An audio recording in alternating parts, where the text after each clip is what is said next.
નમસ્કાર મિત્રો, સ્વાગત છે તમારું અચેન્જીવ સ્ટડી પોઈન્ટ યુટ્યુબ ચેનલના એક નવા વિડીયોમાં. જ્ઞાન સહાયક ભરતી અંગે ખૂબ જ મોટા સમાચાર સામે આવી રહ્યા છે.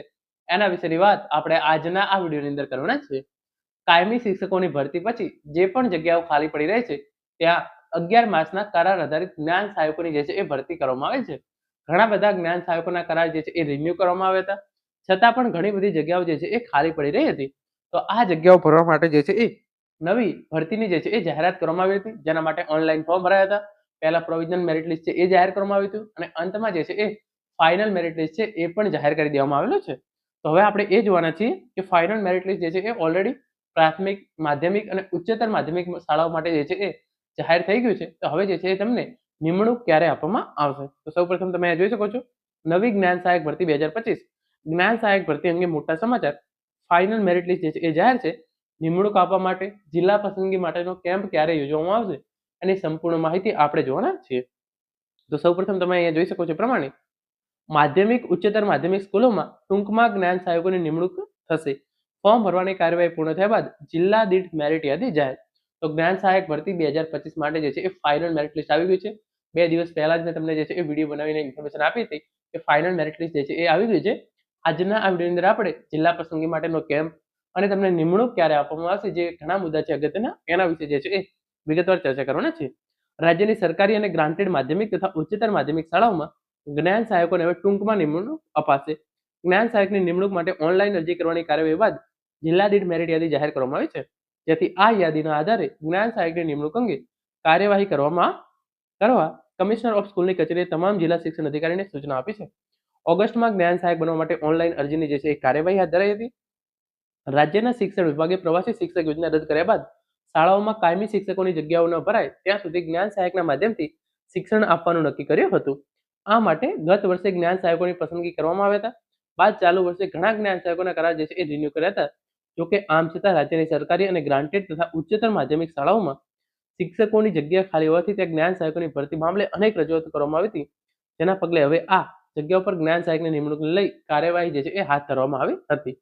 શિક્ષણ વિભાગ અંતર્ગત રાજ્યની સરકારી અને બિનસરકારી અનુદાનિત માધ્યમિક અને ઉચ્ચતર માધ્યમિક શાળાઓમાં જ્ઞાન સહાયક યોજના માટે શાળા કક્ષાએ 11 માસ માટે કરાર આધારિત જ્ઞાન સહાયક માધ્યમિક અને જ્ઞાન સહાયક ઉચ્ચતર માધ્યમિકની જગ્યાઓ જે છે એ જગ્યાઓની ભરતી માટે પસંદગી યાદી તૈયાર કરવા માટે યોગ્ય લાયકાત ધરાવતા ઉમેદવારો પાસેથી ઓનલાઈન અરજીઓ મંગાવવાની જે છે એ કાર્યવાહી કરી હતી.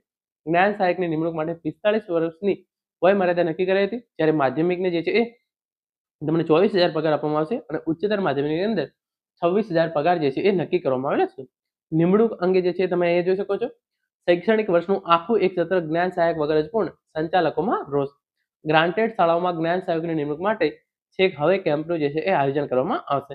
તો જે પણ જ્ઞાન સહાયકો જે છે એ એમનું ફાઇનલ મેરિટ લિસ્ટની અંદર નામ આવેલું છે, એમના માટે જે છે એ સારા સમાચાર છે. જિલ્લા પસંદગી માટેના જે છે એ કેમ્પનું હવે આયોજન કરવામાં આવનાર છે. રાજ્યમાં શૈક્ષણિક વર્ષનું પ્રથમ સત્ર પૂર્ણ થવા આવ્યું ત્યારે છેક હવે ગ્રાન્ટેડ શાળાઓમાં જ્ઞાન સહાયકની નિમણૂક કરવાની કાર્યવાહીના પગલે સંચાલકો અકળાયા છે. હજુ જિલ્લાવાર યાદી જાહેર કરવામાં આવી છે અને આગામી દિવસોમાં નિમણૂક કરાશે, જેથી પ્રથમ સત્ર વિદ્યાર્થીને જ્ઞાન સહાયક વગર જ અભ્યાસ પૂર્ણ કર્યો હોવાનો આક્ષેપ કરાવે છે. સંચાલક મંડળ દ્વારા દર વર્ષે જૂન માસમાં શાળાઓ શરૂ થાય તે પહેલા જ્ઞાન સહાયકોની ફાળવણી કરી દેવામાં આવે તે માટે શિક્ષણ વિભાગને રજૂઆત કરી છે. રાજ્યની ગ્રાન્ટેડ શાળાઓમાં કાયમી શિક્ષકોની ભરતી ન થાય ત્યાં સુધી ખાલી જગ્યા પર પ્રવાસી શિક્ષકોની જોગવાઈ જે છે એ કરવામાં આવી હતી. જોકે ત્યારબાદ રાજ્યના શિક્ષણ વિભાગ દ્વારા 2 વર્ષ પહેલા સમગ્ર શિક્ષા કચેરીને ઠરાવ કરી જ્ઞાન સહાયકોની કરાર આધારિત ભરતી કરવા માટેની સત્તા આપવામાં આવી છે. આમ સમગ્ર શિક્ષા કચેરીના કાર્યક્ષેત્રની આ બાબત હોવાથી જ્ઞાન સહાયકની જિલ્લાવાર મેરિટ યાદી બનાવવાની સંપૂર્ણ જવાબદારી સમગ્ર શિક્ષા કચેરીની બને છે. આમ છતાં કચેરીના અધિકારીઓની વિલંબ નીતિના કારણે રાજ્યની ગ્રાન્ટેડ શાળાના બાળકો જે છે એ ભોગ બની રહ્યા ન હોવા આક્ષેપ સંચાલક મંડળ દ્વારા જે છે એ કરવામાં આવ્યો છે. રાજ્યમાં 9 જૂને ગ્રાન્ટેડ સહિતની શાળાઓમાં શૈક્ષણિક અભ્યાસ જે છે એ શરૂ કરી દેવામાં આવ્યો હતો. હાલમાં 25 સપ્ટેમ્બરના રોજ સમગ્ર શિક્ષા કચેરી દ્વારા જ્ઞાન સહાયકોની જિલ્લાવાર યાદી જે છે એ ઉપલબ્ધ કરવામાં આવી છે. સમગ્ર શિક્ષા કચેરી દ્વારા કમિશનર ઓફ સ્કૂલની કચેરી એક જ બિલ્ડિંગમાં હોવા છતાં બંને કચેરી વચ્ચે સંકલનનો અભાવ જોવા મળ્યાના કારણે આક્ષેપ પણ થયા છે. બીજી બાજુ જિલ્લામાં મળેલી મેરિટ યાદી અધૂરી માહિતીવાળી હોવાની પણ ફરિયાદ જે છે ઉઠવા પામી છે, જેના કારણે જ્ઞાન સહાયકોના કેમ્પ રાખવામાં મુશ્કેલીઓ આવી રહી છે. રાજ્યની શાળાઓમાં નવરાત્રી પછી પ્રથમ કસોટી લેવામાં આવનાર છે, ત્યારે હજુ શાળાઓને જ્ઞાન સહાયક કે શિક્ષણ સહાયક મળ્યા નથી. આ બાબત જે છે એ ખૂબ જ ગંભીર છે. તો ઇન શોર્ટ, હવે આગામી 15 થી 20 દિવસની અંદર તમારો જે છે એ જિલ્લા પસંદગીનો કેમ્પ યોજવામાં આવશે અને એના પછી તમને દિવાળી વેકેશન પછી તરત જ જે છે એ નિમણૂક આપી દેવામાં આવે તેવા પૂરેપૂરા ચાન્સીસ છે. તો મિત્રો આ હતો આજનો વિડીયો, જેની અંદર આપણે જ્ઞાન સહાયક ભરતી વિશે ખૂબ જ અગત્યની માહિતી હતી એના વિશે વાત કરી છે. Thank you so much for watching.